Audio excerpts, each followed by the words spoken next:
Hey, I'm Pat McGrew with McGrewGroup, and I am with one of my favorite people, Drew Sprague from Solimar Systems. And we like to get together, Drew, to talk about weird technical topics from time to time. And the one I really want to investigate with you today is JDF, because you've been around like I have been through a lot of the standards development, a lot of the SIP4 meetings and PDF meetings, and had all sorts of interesting conversations with people over the years. But we're sitting here in 2023, and it feels like JDF has finally become an adult, and we're all ready to sit down at the bar together and have some great conversation and actually do some business together. And JDF seems to be a full member in that conversation now. I think a lot of the reason that JDF has become so interesting is because of all the talk around automation. And at its soul, Solimar is an automation company. So how do I win in automation with JDF? Well, hi, Pat. It's nice to see you again. Thanks so much for bringing up this topic. You know, what we've found is that the model that users want when they print is not just to send it and forget it. They want to know what's going on. And the more they automate and the more they integrate complex systems, the more they need to have that dynamic feedback.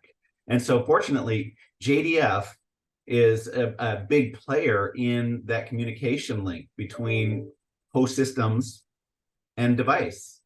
And as you know, PDF has really taken the forefront, the lead in the data stream of choice for driving devices.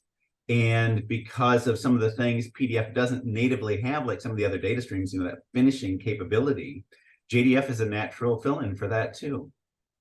So if I'm in a PDF workflow environment and I know that I have to do more automation, I know that I have to be smarter about how jobs come into my shop, and I have to be smarter about what I know about what's going on in my shop, what's going on the presses, what's going on in all these different places.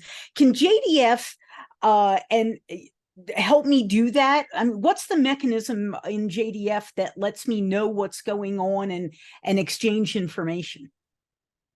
Well, fundamentally, JDF is basically a job ticket, but it's more than that. It's not just here's what I want you to do. It's a container where the information can actually get updated by the device or devices in the system.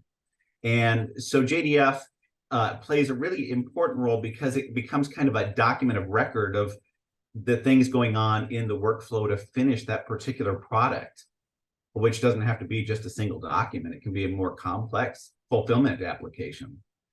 So yeah, JDF can talk to all the finishing equipment as well as the printing equipment and the workflow solution set. That's the design of the concept behind JDF, is that it's not just for print. It's really for a production floor. In fact, it wouldn't even have to necessarily have print at all. But yeah. So if I'm a Solimar customer, am I using JDF maybe and not knowing it? Well, typically you would ask us to configure a system for you that contains JDF, because there are a lot of different options, because there are a lot of different printers with a lot of different DFEs, and what any one particular company uses is probably more specific to the kinds of workflows they have. For example, if you are a company that traditionally has done a lot of AFP work, you probably have IPDS printers and wouldn't use JDF typically in those workflows unless you start integrating a lot of PDF into your workflows, and then probably, yes, you would. So what makes JDF magic? What can I do with JDF that I can't do by just writing a bunch of scripts? Well, the basis of JDF is basically XML, and the world has become very comfortable with working with XML because you can easily handle it in a programming coding kind of environment. Beyond that, though, JDF allows a lot of complex elements of a document production environment to be encoded into a single container. And so the reason you want it is because you might not want to specify just what needs to be done on the front end as far as the printer handling it and maybe setting certain pages to duplex and other ones to be pulled from the letterhead tray. You might also want to be able to specify that covers are going to be produced on a device, and that a finishing device down the road is then going to assemble a book from that and maybe even stitch some covers together. So you refer to it as a job ticket. So within my JDF file, I know what the requirements are, what the specifications are, and then does that file get updated as each task is performed during the job production? Well, that's right. That the intent is that the device doing the work is going to report back what it has actually done so that you know if the work actually got done. And then that information can, of course, be fed back into other parts of the system that need to, for example, bill users who are on the system, or keep track of the flow of work, because usually people are staging lots of jobs at one time ready to be performed as equipment becomes available. And so having that dynamic feedback of what's gotten done, what hasn't gotten done, is a really important part of making those systems flow. So can JDF talk to my press and tell a dashboard what's going on the press in real time so that we're not constantly going over and looking at the DFE? Yeah, well, that's certainly the intent, is that that information flow goes first to the device. Hey, here's what I want you to do. And then as the work is getting done, it's a dynamic update of information so that the dashboard can in real time present what's actually happening at the device with the particular job. Right. So I guess I'm starting to get the sense that JDF becomes sort of the Star Trek universal translator, and it's able to talk to all the devices and all the processes and then share that data as appropriate with all the other processes that need to know about it. Yeah, certainly that's the intent. But I think at the same time, there's also an intent that people will progress, because the CIP4 people have put out the XJDF model that brings us a little closer to true XML and a little simpler model for how to move this thing forward into the future so that more people adopt it and use it. So I'm so glad you brought up XJDF, because I keep hearing you use the word intent. There was this intent that JDF would do, a laundry list of things. But in practical reality, we've noticed that a lot of people only use tiny pieces of JDF capabilities because it's what they've been able to figure out, or it's what they've been able to implement. So what does XJDF bring to the table that changes the story for us? Well, it simplifies the problem. And in order to get complex systems to be implemented, they can't be so cumbersome that legacy alternatives can keep them sidelined. And kind of what's happened with JDF over the years is that it's been kept sidelined by alternatives that may not be particularly elegant, but are simple enough that they can be substituted. But as time has marched on and people want more automation, the gaps left by those alternatives have been exposed. And that's why JDF is gaining traction. And yet, obviously, JDF has already been, from a spec perspective, obsoleted by XJDF. And so it's a natural progression that as organizations develop and then refine those implementations, that they will move forward from JDF to XJDF. So as we make that transition as an industry from sort of the big tent JDF thing to something like XJDF, or to the XJDF standard, do I have to rewrite my whole workflow in order to take advantage of what I can do with XJDF? Well, the intent is that you won't have to, but I guess something not well implemented, you could end up with something like that. But the way we approach various data streams and connectivity paths is that you can mix and match in a well-designed output management architecture, having different kinds of interfaces to different kinds of devices, because nobody just swaps out all of their equipment at one time for the latest, greatest new thing, right? So in a Solimar environment, you might have people driving IPDS devices and some devices that are just traditional LPR kinds of connectivity, or IPP, or JDF, or XJDF, because companies obviously, once they make a big capital investment, they don't want to just throw that out just because there's a new interface available, right? So you kind of build things slowly and deprecate the stuff as you no longer need it. Wow, that clarifies a lot of things for me, because I wasn't quite sure if it was possible for them to live happily together, right? If JDF and XJDF could sort of grow up together. So talk with me about how JDF really helps solve some problems. Some of the things we've talked with Solimar customers about over the last few years is their challenges in finishing, and their challenges in controlling their process communication, and their challenges in just understanding their own environment. And I think I understand that if you've executed an environment where JDF and JMF, the messaging format, are working in harmony with the rest of your processes, that it should be a better situation. But I know that especially around finishing, I still talk to customers who have challenges because they grew up with PostScript. Maybe they don't turn things to PDF until the very last minute. They were used to putting a lot of finishing commands in their PostScript. PDF didn't really make that easy. So does JDF have a role in helping fix that situation? Well, it does.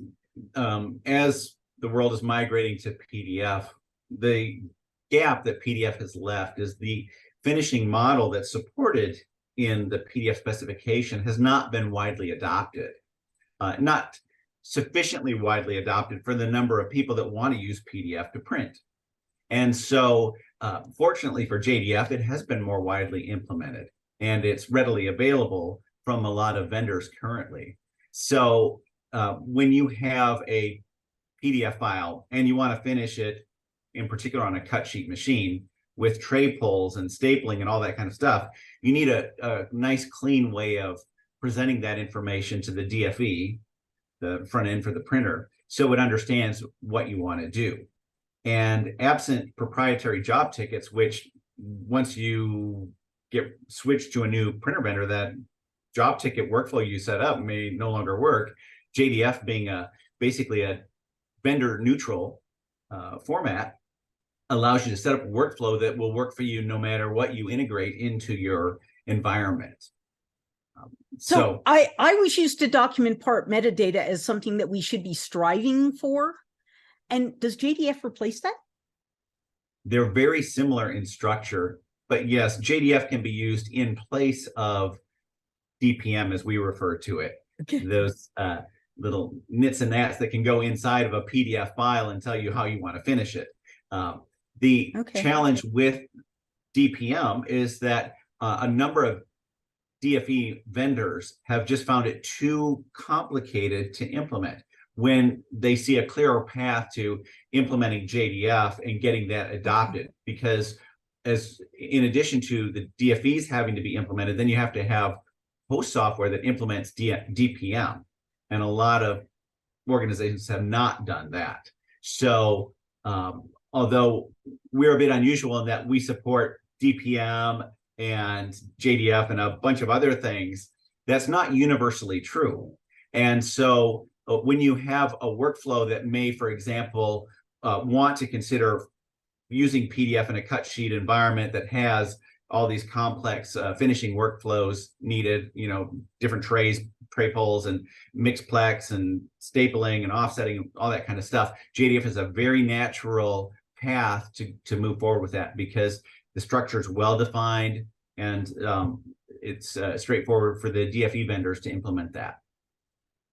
This is about to get much more important in the industry. I think we've both seen the survey work that's been done that shows cut sheet inkjet is going to grow. It's going to, dare I say, explode over the next few years as more and more equipment comes to market. And if you were doing continuous form, maybe you didn't worry so much about things like sets and offsetting and stuff because it wasn't part of your finishing solution. But if you are a cut sheet shop, this is pretty important to you to be able to do it.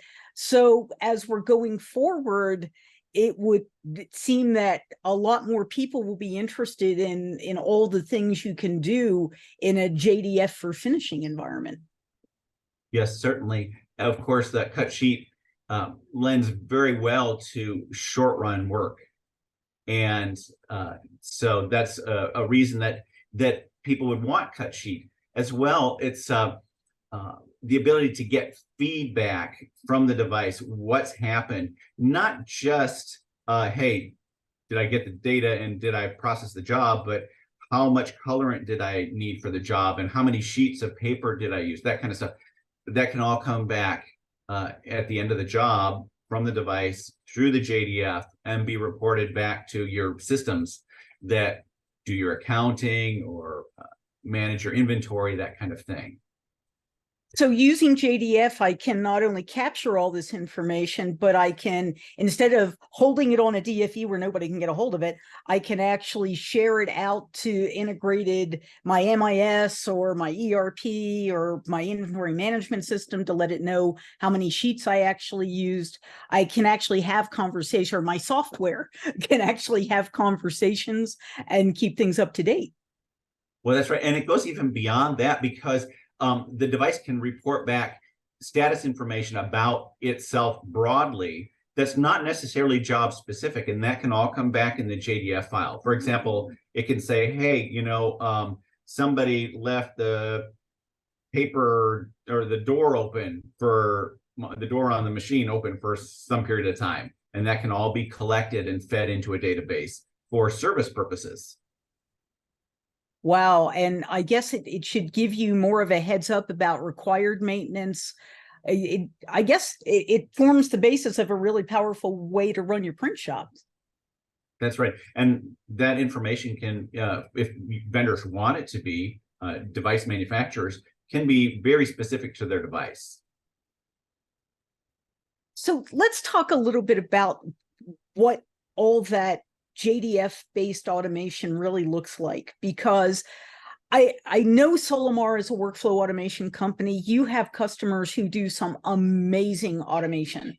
They actually do a really great job of trying to understand all the different things that are going on in their shop and get them as automated and streamlined as possible. Because I think all of us are working in a world where it's harder to find qualified staff. It's harder to get people trained. So the more we can automate the processes, the better we are.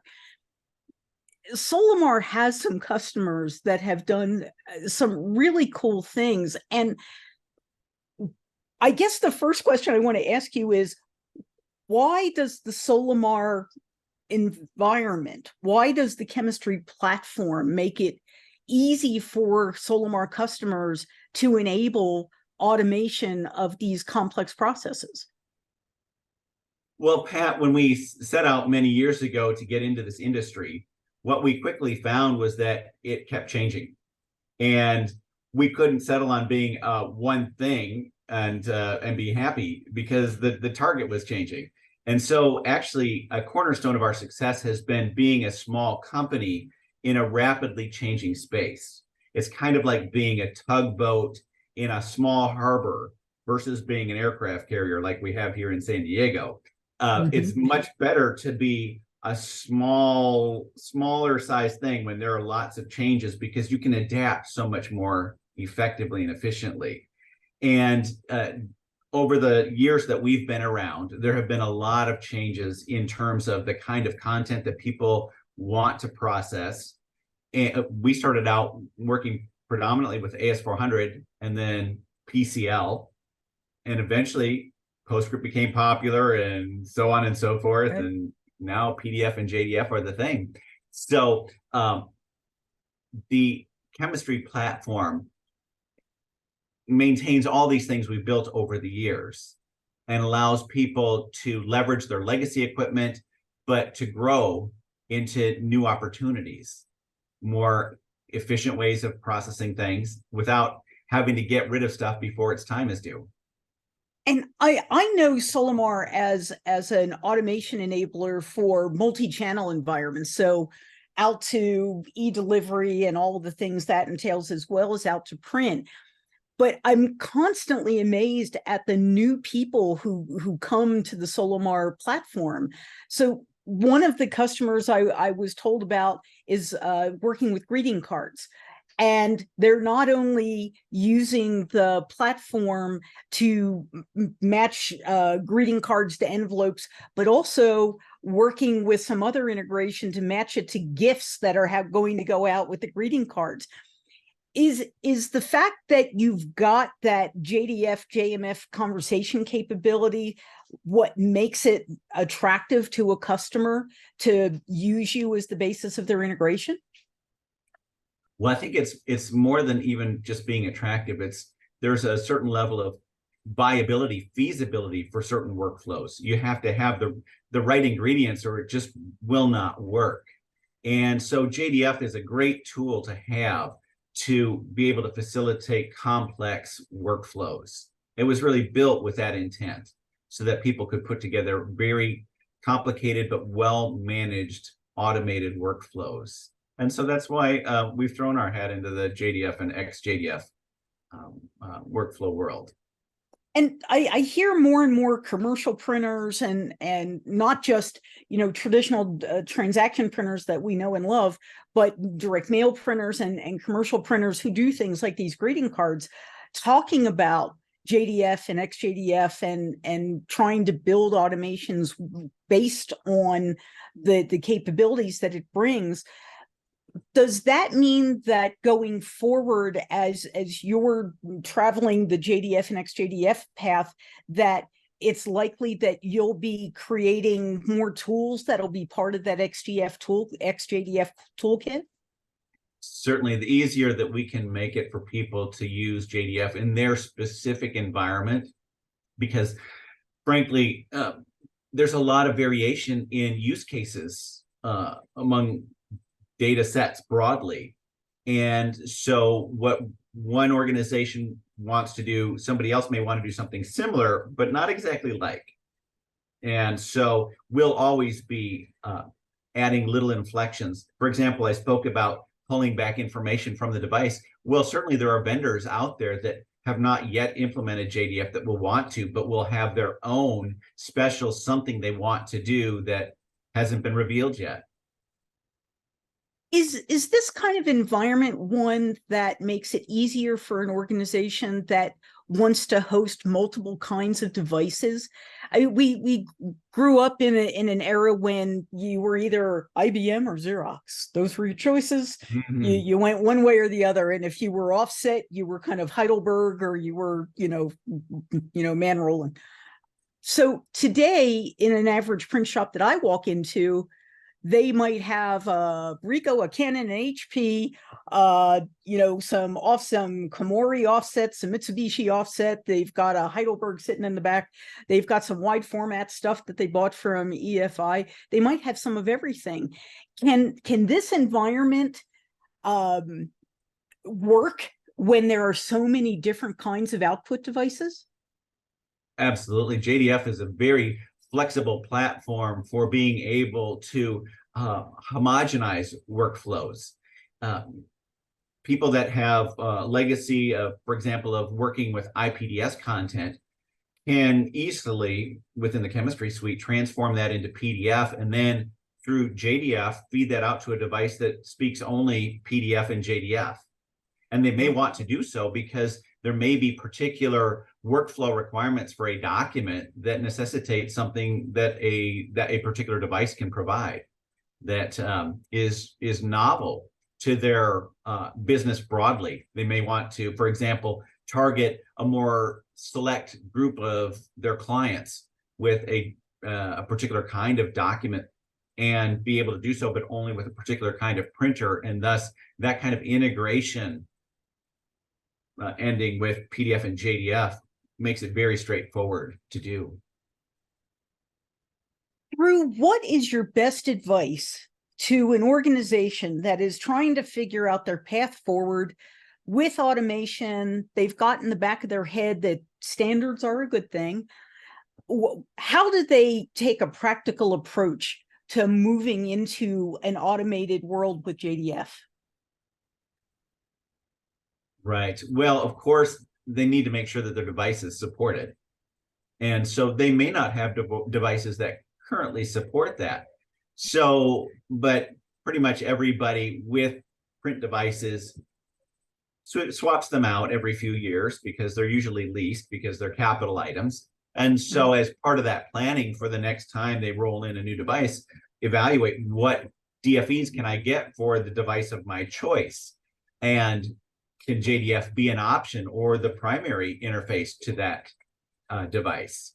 Yes, that's the first thing that I would recommend is, kind of evaluate where you are in your capital expenditure cycle and make sure you're planning for the functionality you need looking forward, as opposed to just what you have right now in terms of the kind of workflows you can support. We like to say, do a self-assessment and figure out what you really have, and then use that to have a smarter conversation with the vendors who are trying to sell you things. Right. And it's obviously going to be some combination of increasingly electronic digital workflows with some element of print, and having that JDF PDF element makes all of that easier. Excellent. Drew, thank you. You have answered my questions about practical JDF and practical implementations. I want to thank you so much for your time. Oh, Pat, it's always fun. Thank you so much.